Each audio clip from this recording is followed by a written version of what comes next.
Welcome. I am happy to be back. I was gone last week, but back and talking about how to know if you're singing in tune, how to work on that skill. It's a crucial skill for all singers. And there are some beginners who are just kind of in the dark about this, not sure how to tell if they're singing in tune. So we are addressing that today.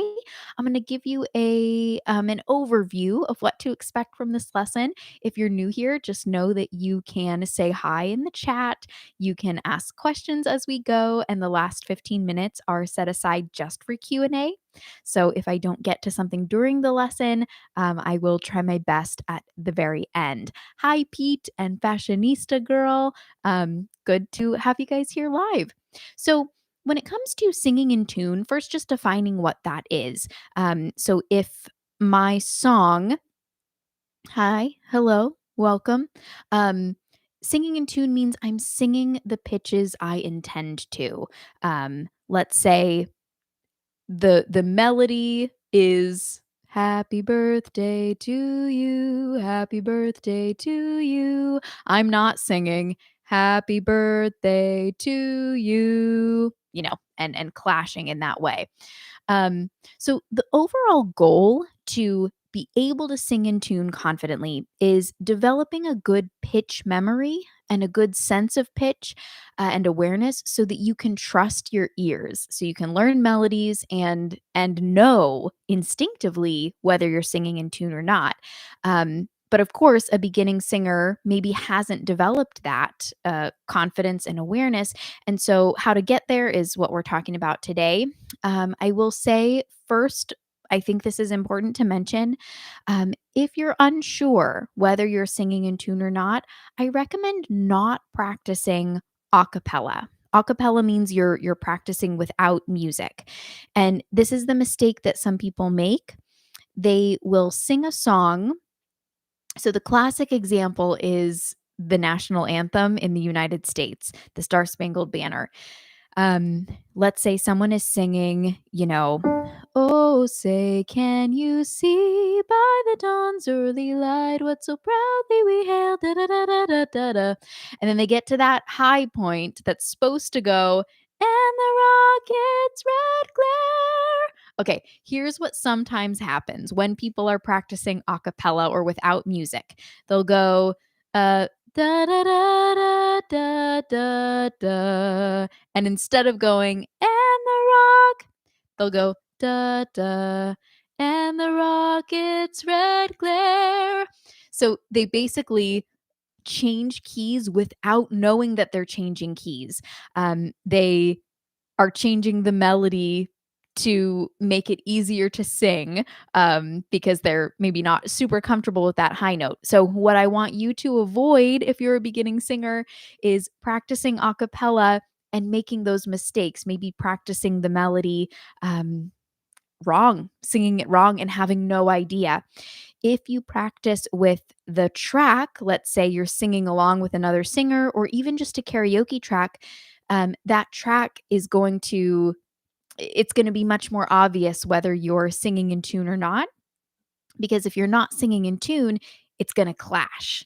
Let me demonstrate real quick. So I'm going to find chords for the Star Spangled Banner, and I will demonstrate for you. Singing in tune, staying in the key versus not. I bring this up because this is a song that's traditionally sung a cappella, so it's an easy mistake to make here. Okay, so this is like going into the chorus. "O'er the ramparts we watched were so gallantly streaming." If I stay in tune, it continues to sound good with the chords. "And the rocket's red glare, the bombs bursting in air." Notice there's no weird clashing going on. "Gave proof through the night that our flag was still there." Here's what it sounds like if I don't sing in tune. So, "O'er the ramparts we watched were so gallantly streaming, and the rocket its red glare, the bombs bursting in air.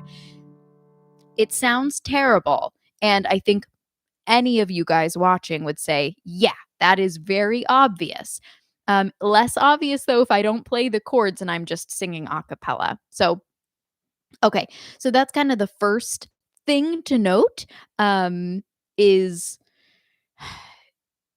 sing along with the track, either the with someone singing the melody or karaoke track, because you're gonna know if you're off. That unplanned awful dissonance will hurt your ear. And you're gonna know something is wrong.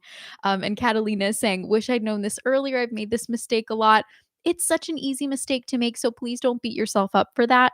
Like I said, you need a reference, you need the track, to give you that information of whether there's dissonance or not. Otherwise, you're having to rely on your pitch memory, which maybe hasn't been developed. Okay, so how do we develop this sense of pitch? A few things we're going to talk about today: using a chromatic tuner and a piano. If you don't have a piano, all good. We have, websites that give us a virtual piano. So using a chromatic tuner and virtual piano to practice just matching pitch. Um, there are not sight singing, ear training and intonation apps, chromatic tuning apps that we can also use. We'll talk about those. We'll talk about song work. So, all of the steps that I would go through if I was a singer who struggled with pitch or was just at the beginning of my singing journey, those steps, we'll dive into them each individually. But those steps are singing along with the original, using sheet music, memorizing the feeling and the intensity of each specific section, notating your starting pitches or any tricky pitches, practicing with an instrumental cover, using this website vocalremover.org to gradually turn down the volume of the lead vocal, and then eventually graduating to the karaoke track. So that's a lot of steps, but if you're a person who doesn't know if they're singing in tune or not, all of these steps will basically be your training wheels to get you to that point. And then last, we'll talk a little bit about how warm ups help to train you to sing in tune, and basically how vocal warm ups work, because it's a little confusing for some people. Um, all right, first up, and hi, Ariana and Elena. Good to have you guys here. First, we're talking about using a chromatic tuner and a virtual piano just to practice matching pitch. The reason this is important is because most of us are doing the majority of our practice without a teacher, meaning without a pair of trained ears to tell us, yes, you're singing in tune, or, we need to be a little bit higher or a little bit lower. So it's great we live in an age where technology can take the place of that trained set of ears. So if you have a device or a second device, or just open up a new tab, please head to virtualpiano.net. I'll put these links in the chat as we go along. And the other website, I use these all the time. So if you are new here, maybe these are new, but if you've been around, you're like, oh yeah. The other one is tuner.ninja. I'm recommending this one. It's not my favorite chromatic tuner, but it's the easiest web-based chromatic tuner. So there are better chromatic tuners that are in app form, but just for ease and speed today, this is the one that we're using. Okay, so virtualpiano.net, for me, I just have to close out this window. So an orange text at the bottom right, close this. And now what we're looking at is a keyboard. If you make that window as big as possible, you'll see more of the keyboard. If your window is very small, you'll only see a small section of it. So if you have the ability, please make it as big as possible on your screen. And then what we need to do to make this as functional as possible, see along the top, key assist. So you have some different options: record, key assist, metronome, sound, styles, save. Click key assist. And then you should see a tab. The second tab down says note labels. The default is for that to be off. Go ahead and turn that on. And if you wanted to, you could also turn on highlight keys, Might as well, but you don't have to. The one we really want is note labels, turn it on. So now you'll notice that we have notes labeled in what's called scientific pitch notation. So you're going to see letters and numbers. Most of us should be able to see C4, or maybe you're looking at C5 or C3. Okay, so I'm going to play those pitches on the keyboard so you can hear what those sound like. You can click them on your screen as well, and they will sound for you. But this is C3. Here's C4. Here's C5. If we walked through the keyboard, let's say starting at A2, then B2, then C3, then D3, you would just be walking up higher on the keyboard. If you go to the left, you're walking lower in pitch on the keyboard. So it's important that we have both the pitch letter and the number. Because you'll notice C3 and C4 are two different pitches. They have the same alphabet letter, but they're a different octave number. So C3 again compared to C4. Those two pitches are what we'd call an octave apart. And if you count the white keys, 1, 2, 3, 4, 5, 6, 7, 8, that's why we call it an octave. There are 8 steps basically within that scale or within that key. Anyways, okay, so we've got our keyboard. Great. That's where we're going to get our reference pitches. And then if you head to tuner.ninja, all you need to do is press start and it'll start analyzing your pitch. If you're not wearing headphones, it might start analyzing my pitch. So if you're watching a video like this, I recommend using headphones. That way it's not analyzing my pitch, it's only analyzing yours. So on my end, I'm going to press start. You might have to give it access to your microphone, something like that. But even just with me talking, I can see that dial's turning and it's analyzing my pitch just as I talk. So how you practice matching pitch is first getting a reference pitch so you know what the goal is. In my case, I'm going to do C4. So I'm going to play C4, get it in my head. And then I'll attempt to sing that aloud. And then I'll see how close I am using the tuner.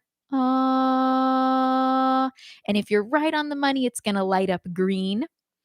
But let's say I am not singing the correct pitch. Let's say I have my reference pitch at C4, and then I sing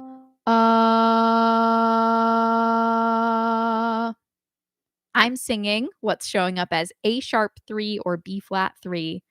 That's the same pitch, just spelled two different ways. And the reason I said earlier that this is not my favorite chromatic tuner is because I think the dial is a little bit confusing. I would rather have it be a graph that you can see very clearly up and down, and that's available on some apps that we'll talk about. But just for now, this is good to use. At least you can kind of see, okay, if I'm on a sharp or B flat and I'm looking for the C, I can see it's to the right on the dial, which again, going to the right, higher in pitch, going to the left, lower in pitch. So it does still give you an idea of what direction you need to head in. So again, taking that same example, if I'm struggling to match pitch, I get my reference pitch, C4, and then I attempt to sing,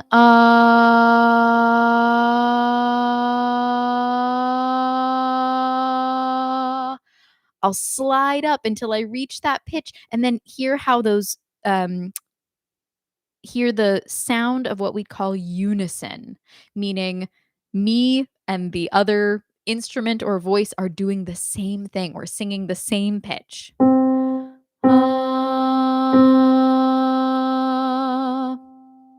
If we're not singing the same pitch, then we have what's called dissonance. ah, ah. So, what we're going for when we match pitch is that beautiful blending sound of unison. Ah. It's okay if it takes you a minute to get there. And if you need to slide around until you get there, totally fine. So I might also find that I go too far. I might start too low. Now I'm too high. So I need to relax down onto that pitch. Um, okay, good to have you here, Nick. I know recovery takes so much longer than we want it to. I'm sorry about that. Um, sometimes. Okay, so this is the start. Just practicing one single pitch at a time. Where we go to next is matching the pitch of the singer that you're listening to. And that's hard to demonstrate because I only have myself and keyboard here. But let's say we're singing Thinking Out Loud by Ed Sheeran, and Ed is singing.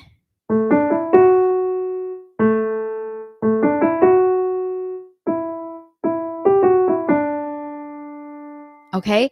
Then, if I'm used to matching pitch with the piano, I should be able to tell if I'm matching pitch with Ed. And darling, I will be loving you till we're 70. Of course, those pitches are going by a lot quicker, but if I'm not matching, it's going to have that crunchy bad dissonance. And darling, I will be loving you till we're 70.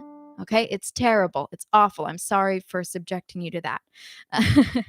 But you can see it's obvious. It's obvious when there is dissonance and we're singing out of tune. Again, that's the importance of practicing with a singer or with a karaoke track. Um, Okay, so that's first step, using a virtual piano or keyboard and a chromatic tuner to just practice matching single pitches. Um, I do like some apps for this purpose as well. A few that I've mentioned in the past and some new ones. I'll type them in the chat. One is Nail the Pitch. Vocal Pitch Monitor is another good one. Sorry, I'm trying to not shake the laptop. Sing Sharp, Perfect Pitch. Okay, so those are 4 to check out. I can't remember which 2 are which, but 2 of them are iPhone and 2 of them are Android. So regardless of what you use, you can also just look up Chromatic Tuner app and see what's highly rated in the app store of your choice. Again, I like apps that have your pitch displayed kind of on a graph. So you can see, for example, you can see the pitches along the side, and then you can see what you're actually singing up and down. So really helpful. There are some of those apps have kind of ear training practice built in, like they'll have lessons or exercises. For example, the last time I was working with, it was either Sing Sharp or Perfect Pitch. They have vocal warmups that you can do. And it's kind of like if you've ever played Guitar Hero or Rock Band, you'll see the melody kind of in those bars going along the screen. And then what you're singing or playing will show up, and you'll see, am I on that bar or am I too low or too high? So that's another good thing to incorporate into your practice. All right, matching pitch using an ear training app. Next, using sheet music. So I'm going to grab a link for you to a song that you've probably heard. This is Someone Like You by Adele. And I grabbed this because you don't need to download anything. It's just the website and the PDF comes up nicely. So you're probably familiar with this tune. I'll sing just the beginning of it. So we have, just scroll down the page as we go. following along with the lyrics. I heard that you're settled down, that you found a girl and you're married now. Okay, you're familiar with the song. I'm pretty positive. So take a look on this page. If sheet music is totally new to you, that's fine. It's actually not that complicated. Yes, decoding it and learning to sight sing takes time. However, if you're a beginner, I recommend you use this sheet music just as a visual map of the melody. All you need to know is that those note heads, for the most part, they're going to be black. Sometimes they'll be white or not filled in. But I'm looking through, and these note heads are almost all black, but you're looking for the little ovals that are just at a little bit of a slant.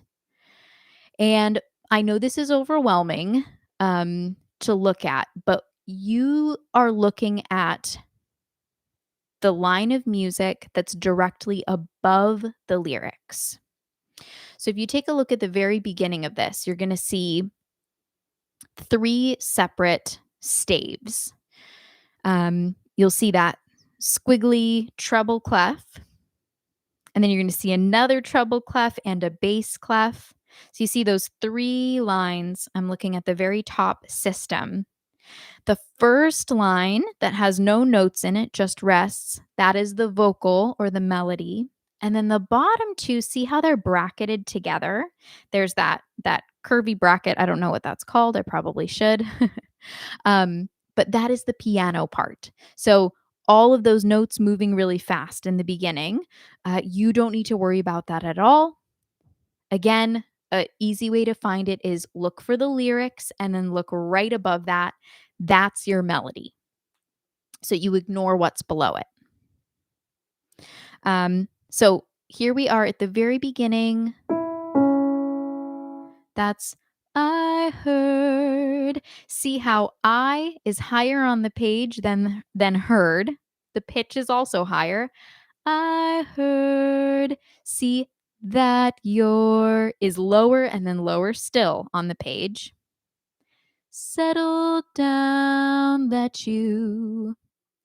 And if you look at this, you're going to see these pitches or this melody, this pattern is repeating. So if you have 2 notes on the same line or space, that means it's the same pitch. For example, settled, settled. See how it's the same pitch you can hear. Settled. And then down is lower, that you, and lower still. Same melody again. If you keep scrolling, go to the second page. Found a girl and you're married now. This is a great song to demonstrate with because we have this repeating melody. It just kind of keeps doing the same thing on different words. And again, you don't need to know, as you're a beginner reading this, you don't need to know, oh, that's an E going to a C sharp, going to a B, going to an A. No, all you need to know is I'm starting here and then I'm progressively getting a little bit lower. That's it. If you keep scrolling down the page, guess she gave you things I didn't give to you. See how low on the page I didn't. That's the lowest pitch so far in the song. We have that same note on gave you things I didn't give to you. I know some of this gets confusing with just like the roadmap of the song, but keep scrolling with me. Scroll, scroll, scroll until you get to PDF page 4. That's the beginning of the chorus. Never mind, I'll find someone like you. So notice that pitch that we start on is higher on the staff than where we started. We started, I heard that you. We started on the first or the bottom line of that staff, and now we're up within the staff. Never mind, I'll find. By the way, the staff is just those 5 horizontal lines that the music is written on. So what that tells you is, okay, when I start the chorus, I'm starting significantly higher than the verse started. So that's going to take probably a different approach, higher energy. Um, so chorus walking through, never mind, I'll find someone like. Notice how all those notes are really close together, not a lot of movement. Someone like you. And then I wish no, we're just walking up the staff. I wish nothing but the best for you too. Don't forget me is even higher. You too, don't forget me. I, highest yet. I beg, I remember you said. So if you're singing this and you're not getting progressively higher at those places where you see the sheet music, the notes getting higher, that could be a signal for you that something isn't going as it should. If you're just kind of stuck at the same level, if you're going, for you too, don't forget me. Uh-oh. You too, don't forget me. I beg. Your pitch is following visually what the melody is doing on the sheet music. Um, and again, I'm not suggesting that you use solely the sheet music. I'm suggesting you use it as a tool to help you, to give you a visual representation of what the melody is doing. This is particularly helpful for beginning singers because just listening to the melody, it's sometimes not really clear what the melody is doing. We only have one kind of reference. We have the auditory reference. So adding a visual component, so helpful. Anytime you can engage your brain in more than one way, that usually helps us learn. So when I'm working with students, I'm almost always using my hand as well, especially if they're really struggling to get a melody. And sometimes I'll ask them to use their hand as well. So for example, this chorus, I might go, never mind, I'll find someone like you. So my hand is moving along with the melody. I wish nothing but the best for you too. Don't forget me, I beg. I remember you said. Okay, you don't have to use your hand all the time, but particularly if there's a spot you're struggling with, I think it's helpful. Okay, so sheet music, use it. My best little insider tip is to include PDF in your search for sheet music. Most of the time, you'll be able to find a free version that's been uploaded. So, if you just typed in, for example, someone like you sheet music, probably the first search results that would come up would be ones that you have to pay for. Um, and that's fine if you want to. However, if you're, anyways, include PDF in your search. That's that. Okay. So those steps we talked about for learning a song and ensuring that you're singing in tune. The first step for that is singing along with the original a lot and asking yourself, am I matching what the singer is doing? Am I hearing that we are in unison? Remember that beautiful sound of unison when you and the piano or you and the other singer are doing the same thing? So ask yourself, are we singing the same thing or is there a clash going on? And this is tricky because sometimes we're singing and the original song is in an uncomfortably high or low key for us. And if you feel like that's the case, if you cannot comfortably sing along with the artist, I recommend trying it in a different key. Of course, again, this is a little bit complex. Spriggan is asking, is it healthy or worth it for males to practice head voice using songs in this register, or is it better to drop the octave to practice being in tune? Excellent question. Um, I would say for a beginner, drop the octave. So instead of singing up here, never mind, I'll find, then a person with a lower voice would be, never mind, I'll find someone like you. However, it is totally up to you. If you want to work on head voice and that's fairly comfortable for you to sing and match, starting on A4 instead of A3, that is 100% your prerogative. But you bring up a really great point that if you're singing a song by an artist with a significantly different range than yours, then you might find yourself singing in a different octave, and that's okay. um, so if you're singing in a different octave, for example, let's say I'm singing um, Sound of Silence, and they're going, hello, darkness, my old friend. And I can't sing that low, clearly. I could sing one octave higher. Hello, darkness, my old friend. Now, we're not unison, but we are singing the same melody. And how you would know that would be that the pitch letter matches.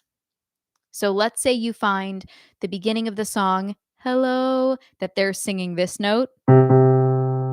That's C3. If I'm singing C4, hello, you almost get that effective unison because we are singing the same pitch letter.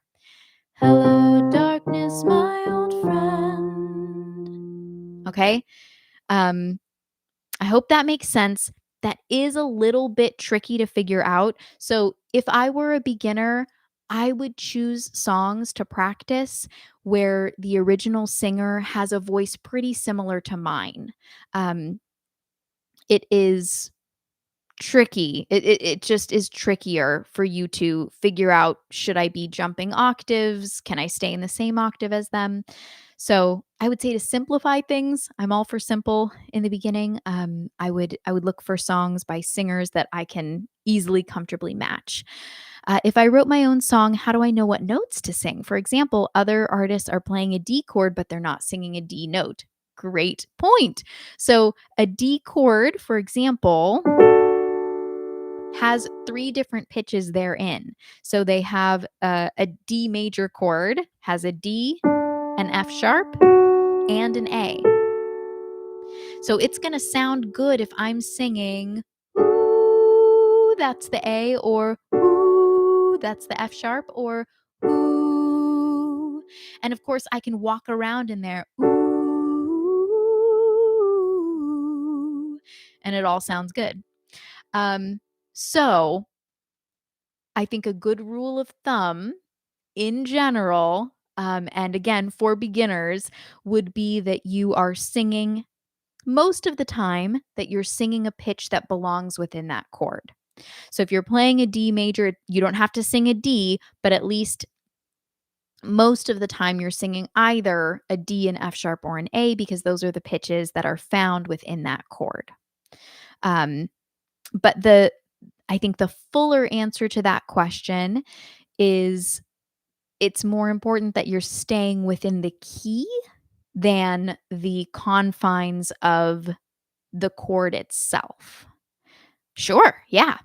Um, so what I did just there playing a D major, if I'm walking through the key of D,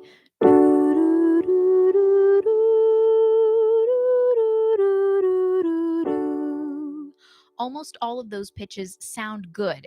Different story though if I'm going,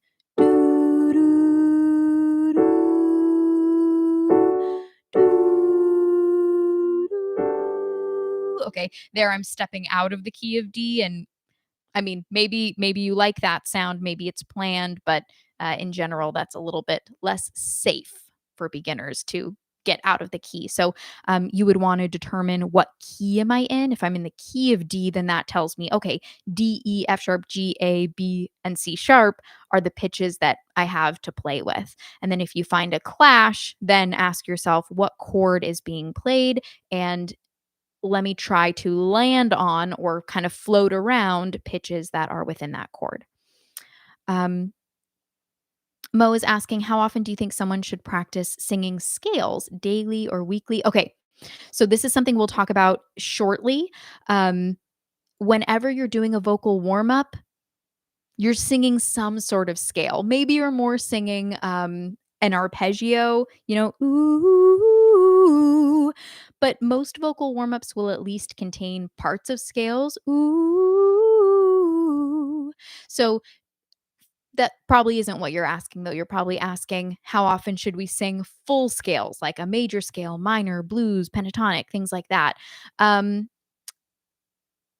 Truly, that is up to you for your ear training. I would say a few times a week if it's something that's new to you. And again, ideally, that's already part of your warm up, at least in part. Um, but if ear training and intonation is a focus of yours, then a few times a week, just getting yourself familiar with those scales would really go a long way. Okay, back to song work. These are the many steps that I recommend you go through. So sing along with the original artist, change the key if you need to. And as someone pointed out, Sprigard, which I'm probably saying that wrong, so I apologize. Um, but it is a possibility to sing in a different octave as well. Okay, second step, which we've already covered in depth, use sheet music. Even if you don't think you need it, it doesn't hurt to have the sheet music up. You're going to be looking at the lyrics anyways. So you might as well have more information available to you, not only the lyrics, but that visual map of the melody. Third, this is important. Memorize the feeling and the intensity required to match pitch in the different sections of the song. So, going back to the Ed Sheeran example, um, in the beginning, when your legs don't work like they used to before, and I can't sweep you off of your feet. Okay, this is too low for me. I would need to change the key. But for most people singing this song, the beginning feels very comfortable. Da da da da da da. It feels like easy chest voice.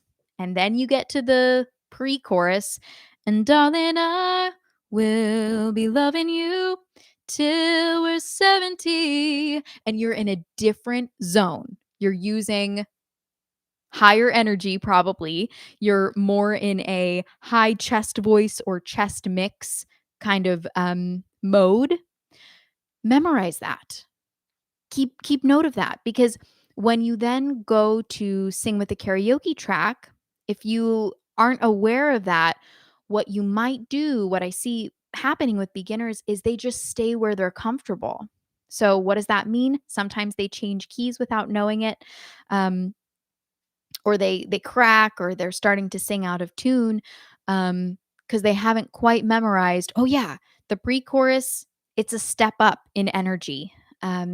So memorize the feeling and the intensity of each specific section, even if it's very general. If it's like verse is low, chorus is high, then that means your approach should be different in some way from the verse to the chorus. Um, Third, nope, that was third. Fourth, um, notate your starting pitches or tricky pitches for you. So if you have a note that you're like, ooh, I have a hard time hitting that, or, it's kind of hit or miss, that's a good note for you to figure out what is the pitch letter name, and ideally, what's the octave number of that. So, for example, let's go back to our Adele song, Someone Like You. And here's the sheet music again. Comfort was asking, when I sing, my accent shows in my tone. How do I get rid of that? Oh, I don't want to get rid of your accent. I wish more people sang with their accent. However, if that is bothersome to you, Um, gosh, that's not something that I think about too much, to be honest. Um, but if that bothers you, I would start by just speaking the text and slowing it down. I would say when we get into singing mode, sometimes we're just kind of on autopilot and doing what feels comfortable and natural. So I have worked with singers before on kind of getting more of the American accent or the British accent, depending on the song we're working on. And so our approach typically is speak the text, identify the sound. That's something that I've worked on with students before.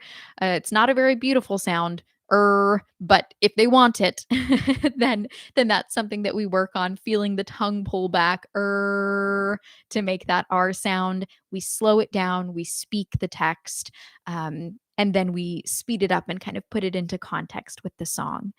Um, yeah, and Mo seems to agree.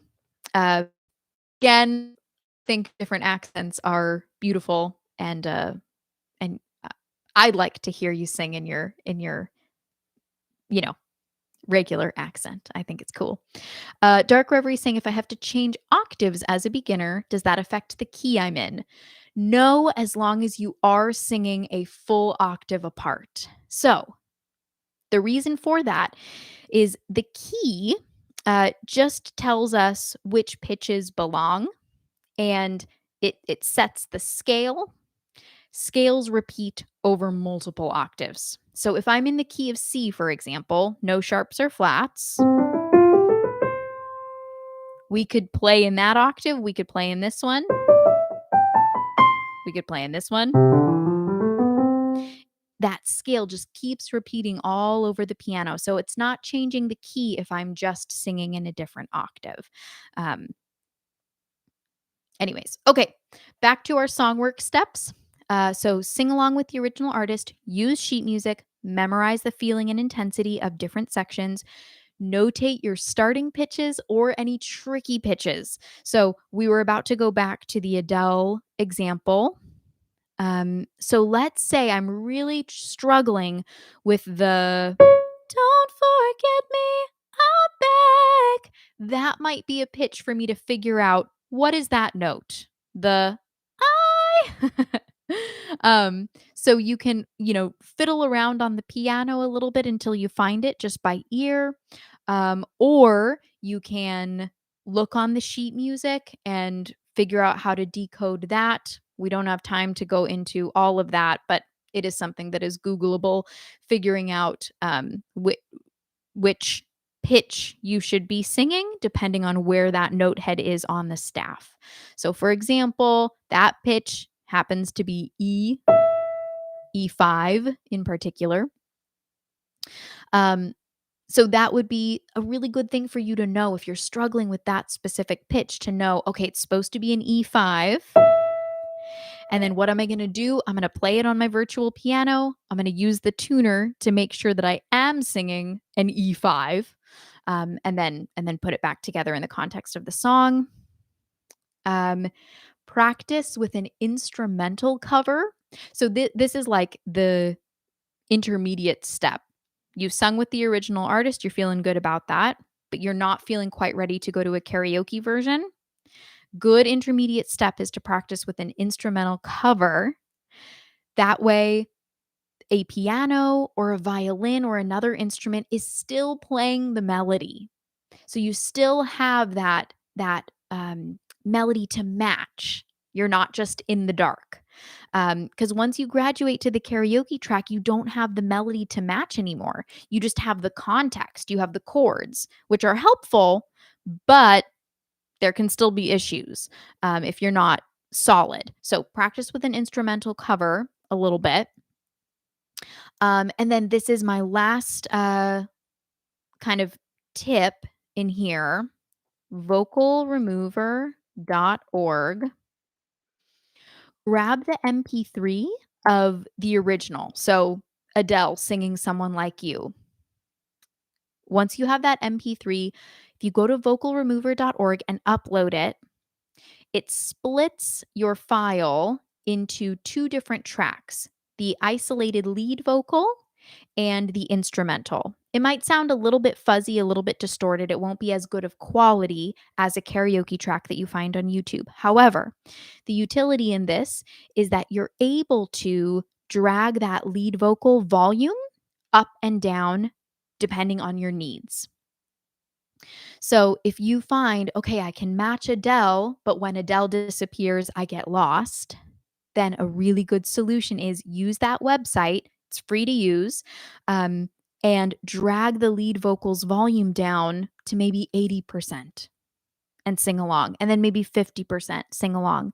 This is, training wheels for you to graduate to the karaoke track, but you're just getting there bit by bit. Okay, once you've done that, and Dark Reverie just asked, where on the sheet music does it say which key to sing in? Excellent question. So, in most instances, the sheet music is not going to tell you in words what the key is, it's going to tell you via the key signature. So, if you take a look at the very beginning, um, in this case, the first chord is also the key, but that's not always the case.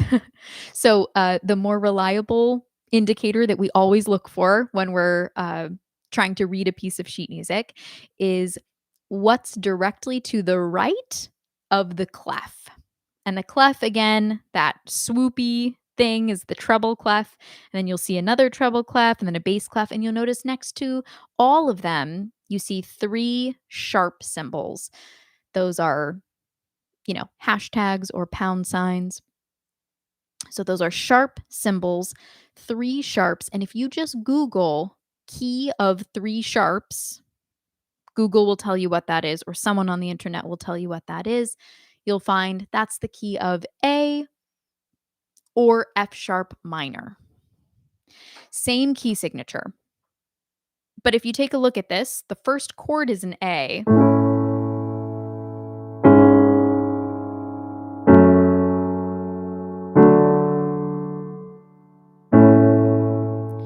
So that tells us most likely we could be in the key of F sharp minor. If you scroll to the very, very end of the song, what does it end on? It ends on A5. So I would say it's safe to say this song is in the key of A major. Someone could make an argument that it's F sharp minor. Again, it's the same key signature, three sharps. What does that mean? Three sharps. There's a specific order for sharps and flats. So if you see those three sharps, F, C, and G, anywhere you see an F, a C, or a G, those are going to be sharps. So the key of A, the A major scale goes like this: A, B, C sharp, D, E, F sharp, G sharp, and then the whole thing repeats at A again. But anyways, that's the answer. You're looking for the key signature. You're either going to see some collection of sharps or flats. That's the weird looking lowercase b, or you'll see nothing. And if nothing is there in between the clef and the time signature in this case is 4/4. If nothing is there, that means you're in a key of no sharps or flats, and that's either C major or A minor. Again, all you need to know is the number of sharps or flats, and you can Google that. Um, Mark is saying, can you use vocal remover as an alternative if there's not a karaoke track of the song you want to record? Yes. However, two issues with that. One, the quality is not quite as good. So I would look specifically for a site to create a karaoke track. There might be a better one. Splitter.ai is one that I've used that I've had fairly good results with. And there are others. But I would look specifically for something to make a karaoke track because I just don't think the quality is amazing on Vocal Remover. It's great for our purposes of just turning down the lead, but as for like a super high quality karaoke track, I think there are better sites out there. And then the other problem with that, Mark, is As of right now, there's no record or, download function. So, what you would need to do is screen record, or what I've done in the past is, like, open up a Zoom meeting and share my sound and record that, and then just take the audio and then send it to the student that I'm working with. But it's a few different steps. So, I would prefer a website that has a download function and is maybe a little bit more built for creating a karaoke track. So try splitter.ai. I've liked that one in the past. Um okay, and then our last step, so all of these steps, and by the way, go ahead and get those questions in. I know we're going over a little bit on our lesson time, but please go ahead and get questions in as you think of them. Last step is to graduate to the karaoke track finally. Woohoo! But still using the tools that helped you. So, still using the sheet music, still using any specific pitches you notated or any notes you made. So, we're not removing those helps or supports right away. Um, okay. And then last thing I wanted to explain for you, understanding how warm-ups work to help you sing in tune. Um, a warm up is moving you throughout your range, and it's giving you something to match. So, an example, let's say we're singing, "Ooh," you're matching the piano that whole time. Ooh. Maybe your warm up is a little bit more advanced and it doesn't do that. Maybe it just goes, ooh.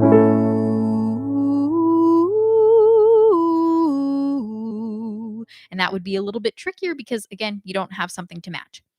But invariably, your warm up is then going to do what we call modulate. It is going to change keys, and that sounds like this. Or it sounds like this. So the first example was modulating or changing keys up or higher again. Okay. And the second example was modulating or changing keys lower.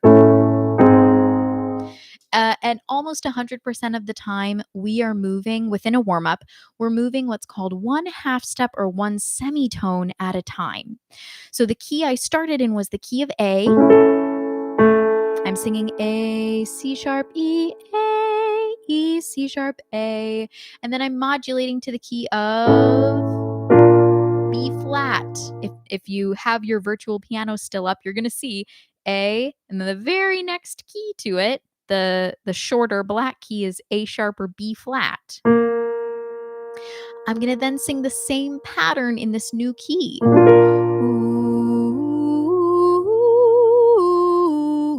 Ooh, another modulation usually follows. Ooh. Listen carefully because the modulation is setting you up with your new set of notes to sing. So listen really carefully.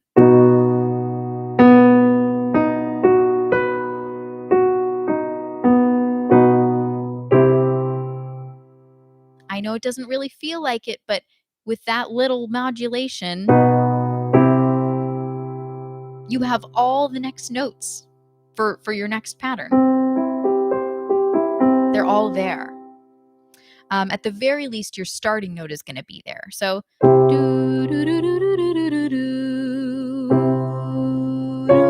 there's my next starting note. There's my next starting note. Okay, so helpful for beginners to understand that the pattern, the melodic pattern, let's say it's do do do do do do or do do do do do do do, for any vocal warm up, that repeats. Your starting pitch, and I mean the pitches change, they all gradually move up by a half step, up by a half step, or down, but the pattern, the space between those notes stays the same. Okay. Whew. Questions. Hi, Sheila. Um, and Nick said, out of interest, Camille, have you had experience singing another language? Yes. Before I got sick, I was experimenting singing songs in Spanish and wondered if you've done something similar. Yes, absolutely. I got to block someone. 1 second.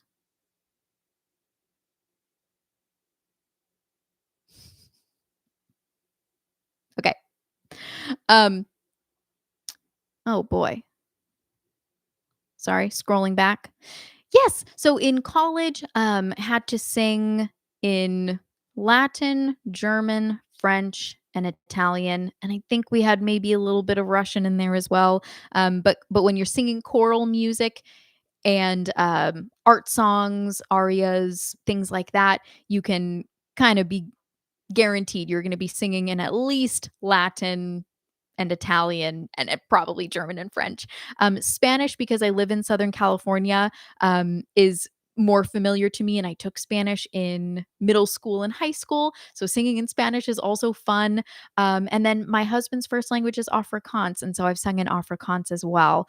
Um, if you're looking for tips to sing in a different language, I would say isolate the text so you're not putting it all together at once. You're just speaking the text and singing the melody, and then put the two together. It's overwhelming to do it all at once. So that's usually my process. Um, Dark Reverie is saying, am I supposed to match pitch while trilling? Very difficult to do. I'm using a chromatic tuner. You are so right. So, if that is not doable for you, so Dark Reverie is asking about, the, and yeah, it's difficult to tell what that pitch should be. I would start with a hum. So if you hear on the piano, you know, maybe you're singing instead.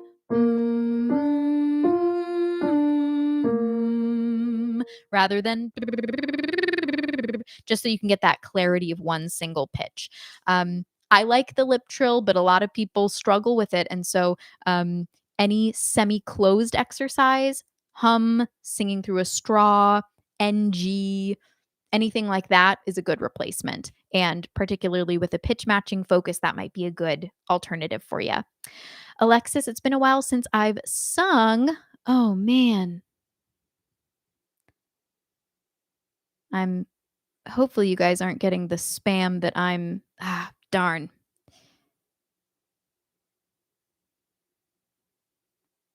Okay. I tried to hide them. Sorry for the spam. Um Alexis, so it's been a while since I've sung. I want to get back into singing. What types of warm-ups would be beneficial for this? Gentle warm-ups. I have um a gentle warm-up here on the channel. Let me get it for you.